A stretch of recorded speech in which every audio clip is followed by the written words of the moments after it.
The Professor's Digital Dojo.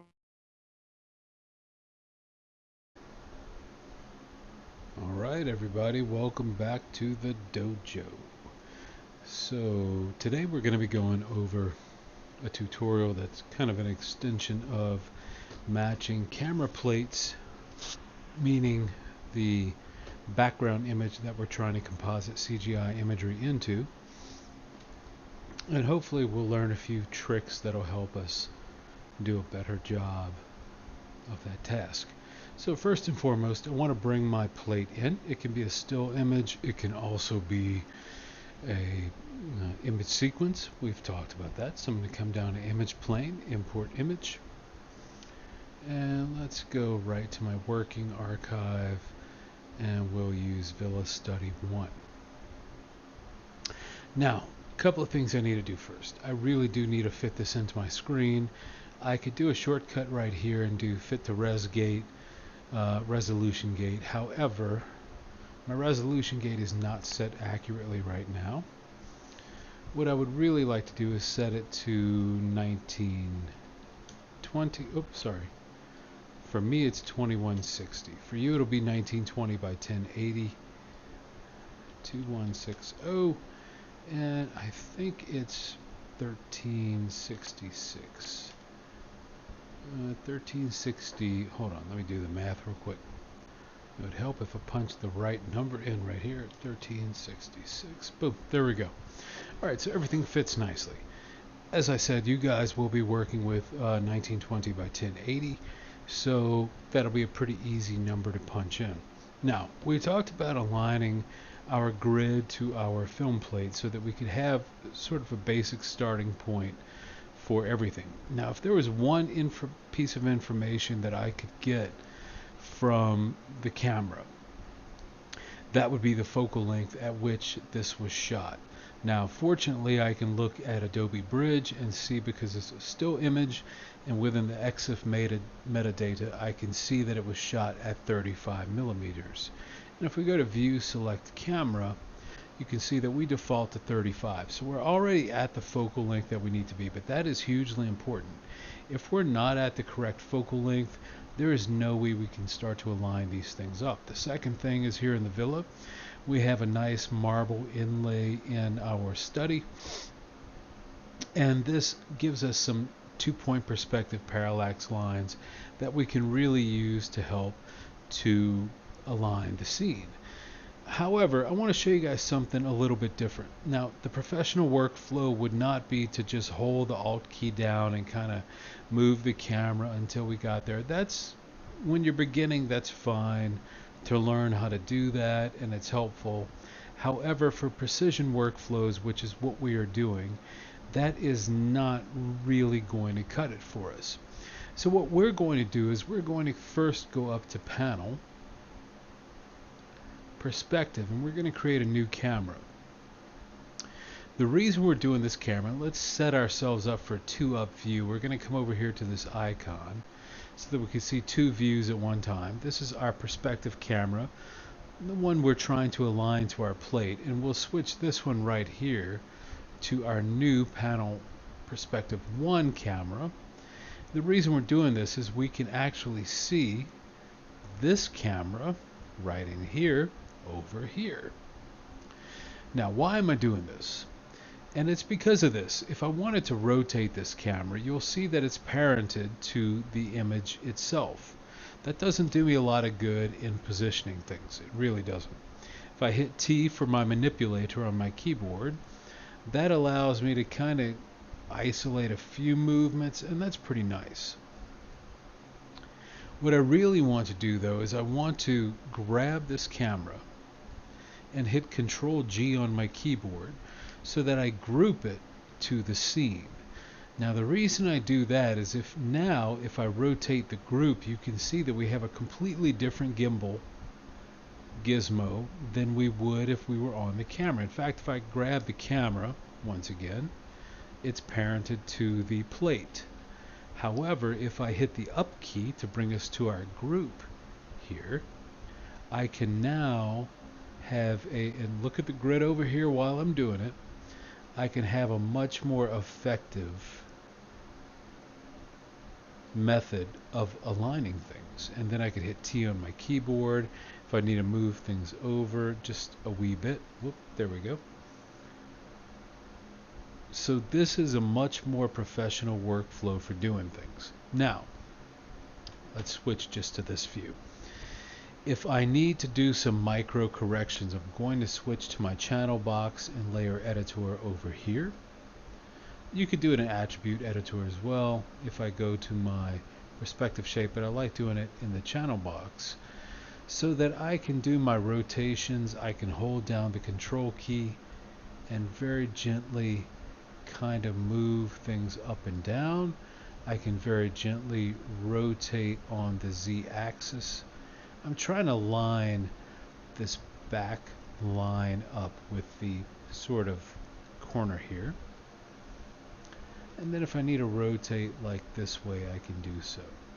So again, holding my control key and my left mouse button down, this allows me to get a much more accurate control. See? So I can do that. I'll switch back to my two views and we'll switch this panel to perspective 1. And now I really do kind of want to align these things here. That looks pretty good. Move my camera down a little bit. So I am trying to use the ley lines here and those in the grid to kind of line things up. That looks okay for now. The reality is we need to put in proxy geometry to really line these cameras up. And to do that, we're simply going to create a polygon primitive cube. And what I will do is I'll switch to an orthographic view, probably my side view here. And I will set the base of this cube about 3 feet high. We're going to count these grid numbers as feet. The average table is 36 to 38 inches high. We're going to put it a little bit above 36, maybe about 38 right there. Then we'll grab these vertices and we will kind of move that down. So you can see here in our view, we've created kind of this table right here. Now, the habit that I see a lot of students is they want to just move the table and match it to what they see in the viewpoint. The reality is the table is accurately spaced in place. So now what we need to do is simply scale it properly. Let's go to our custom shelf here. Let's center our pivot.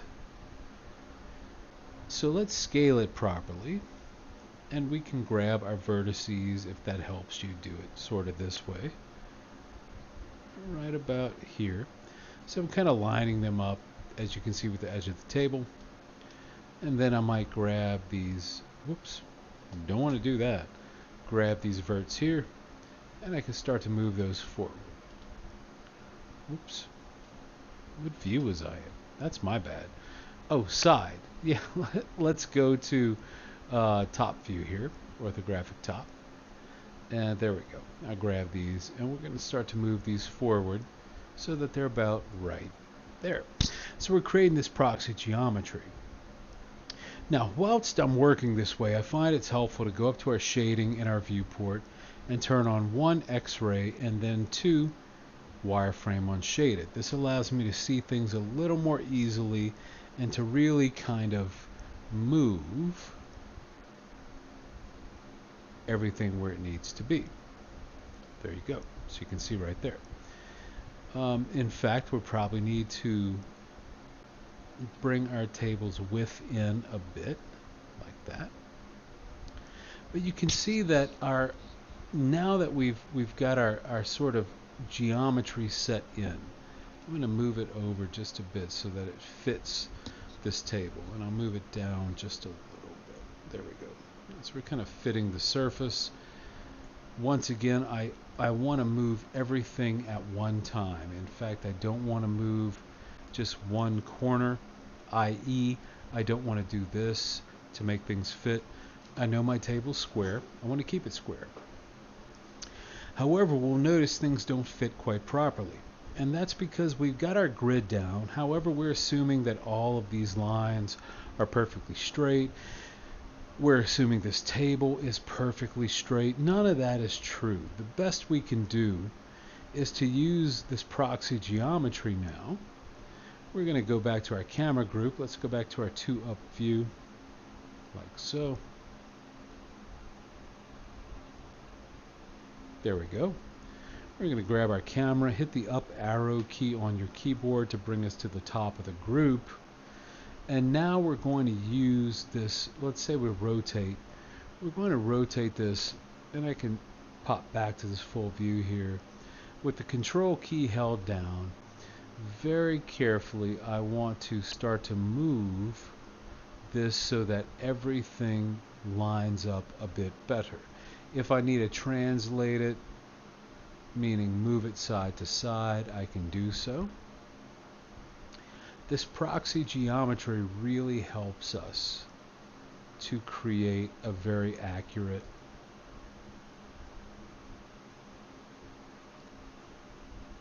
alignment. Go. I'm going to go to my attribute editor here.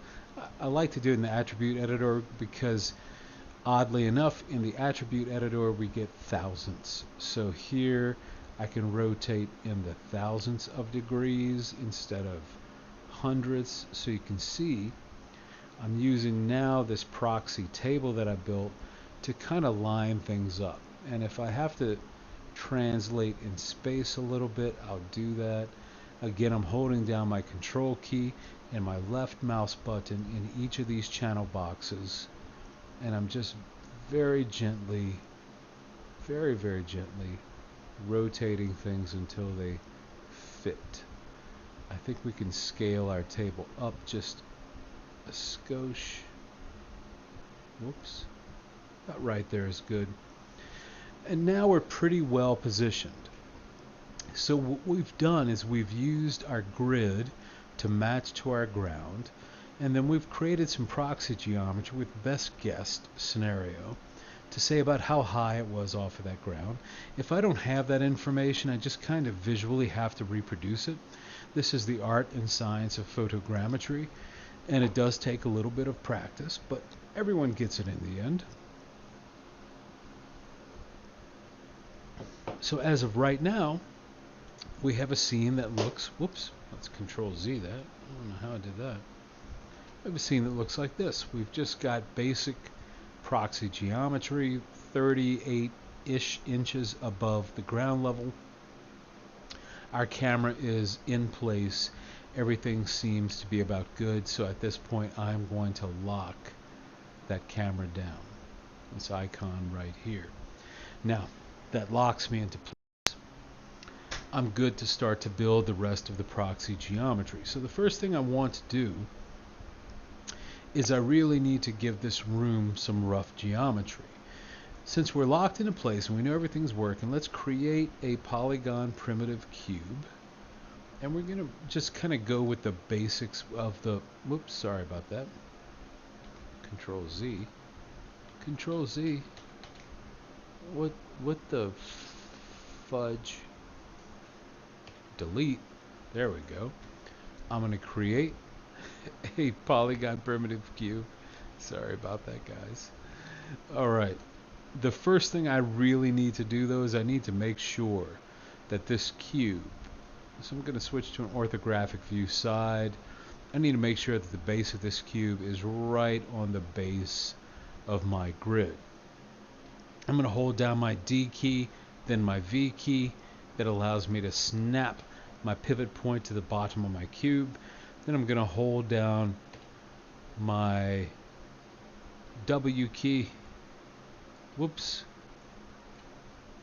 and move that up so that I'm right here, as you can see, kind of right on, let's just zoom in like that.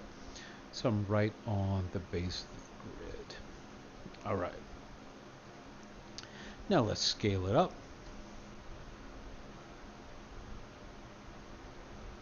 And here what I'd like to do is, one, I want to make sure the corners match the corners. And it's very tempting to kind of do it this way. As I've always said, it's not a very efficient way to do it. We'll switch to our front view here. As you've noticed, I am not shy about switching views. We have to do it often. I'll grab the vertices over here, and we'll move them over just a skosh so that they're right there at that corner. We'll grab these vertices over here, move them so they're right there at that corner. We'll grab our bottom vertices. We need to grab them all. We'll grab right here so that we're right at the base. Alright, so that's pretty well set up. Now the ceiling though needs to come down. And we're going to bring that down to about right here. Right at the ceiling level. Alright, we're good. Now, one of the things we'll look at though is in the orthographic view, let's go to the side. You'll notice the room kind of ends. The camera is looking into the room, but I really want the room to extend past the camera. And at this point, we have to delete this face. Let's go right here to our perspective view, and now you'll see why we create so many cameras. I need to delete this face so that the camera can kind of see into the room, and so that we can let a little bit of light into the room, because there actually is doorways and windows back here as well. Well, if we were to look into our perspective view, you can see that we've got our proxy geometry roughly set up, and it's following the perspective lines of the room. Now, just to check ourselves, here in part 1, let's create a gnomon.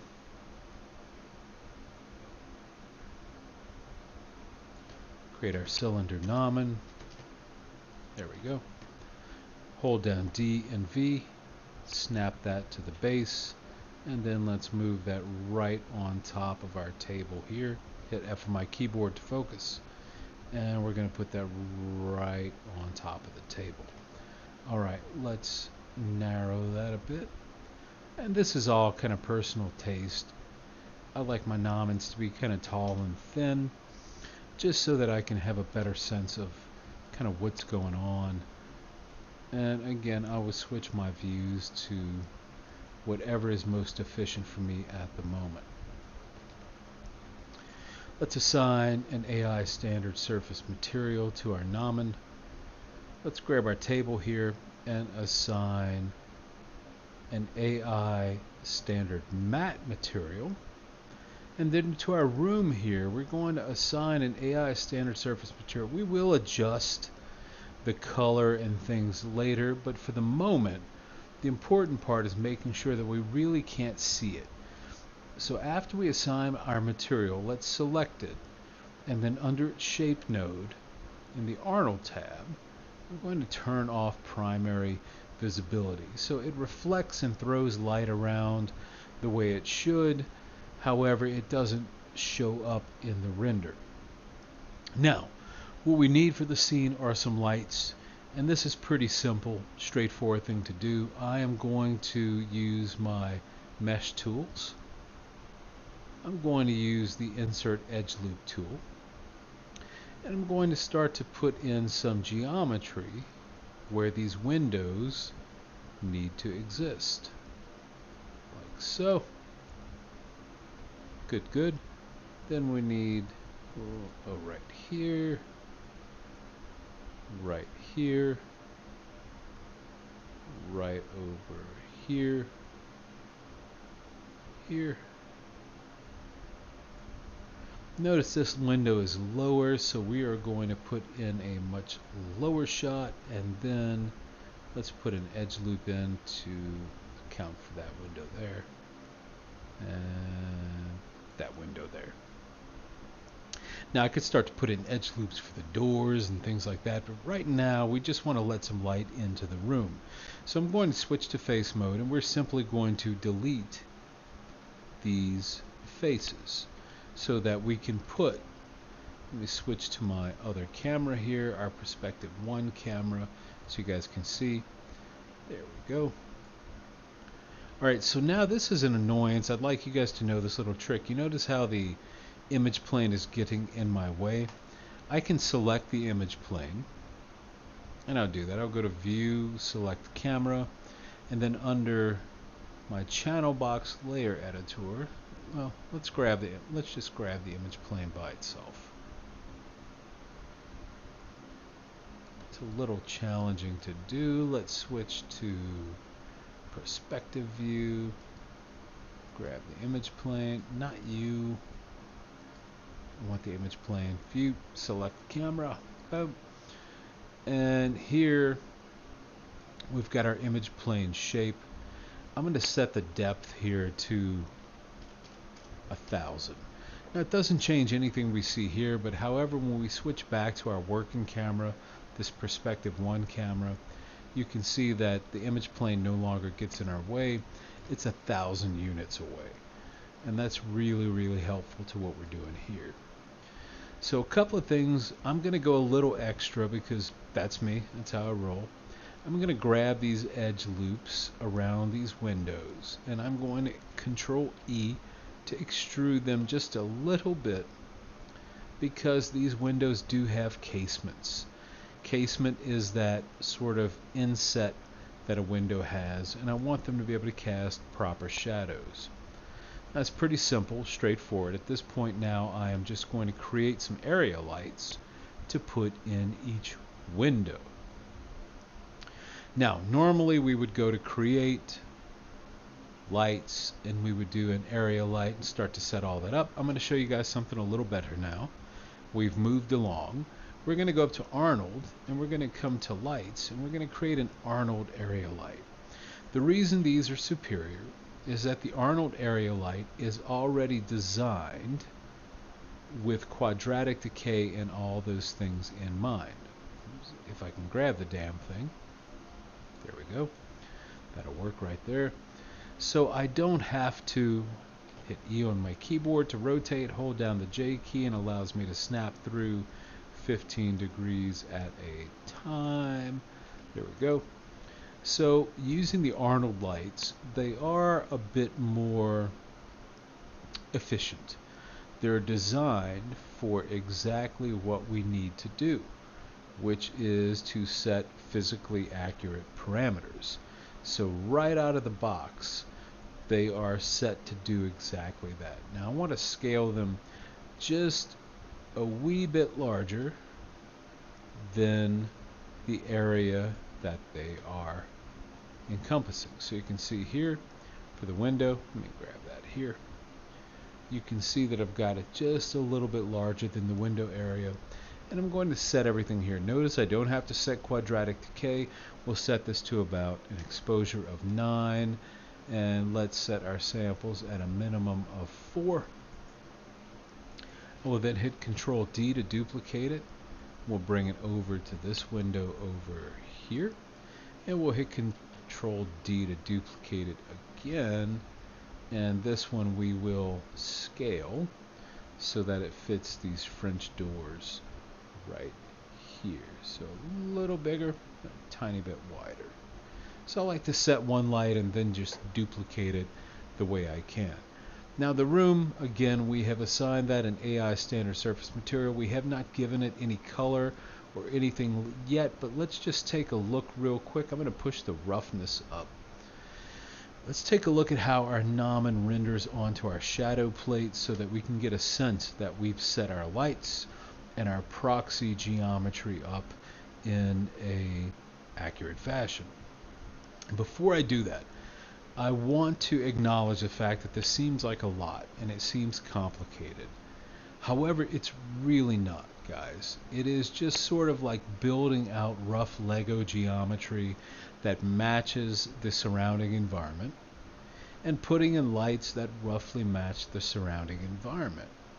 Like I said earlier, the most important piece of information that I can have is what focal length was this shot at, whether it's video or a still image. If I have that information, I can do a lot right there. The second most important piece of information is how high was the camera off the ground. The reality is I can eyeball that. We can figure that out ourselves. We've got a lot of cleverness there, and there are tools that we can do to do that. What we're doing here is not super complicated. And what's cool is it seems like it is, but in the end, when we do our renders, we start to see that we can create a beautiful composition where things feel as if they are of a piece, which means, fancy way of saying, it looks like it was there from jump. Now, we haven't even gotten close to finishing the scenes, but this is an Anatomy of a Shot Part 1. Hopefully, this is helpful for you guys. Hey, like and subscribe. Wait up. I'll get Part 2 to you soon.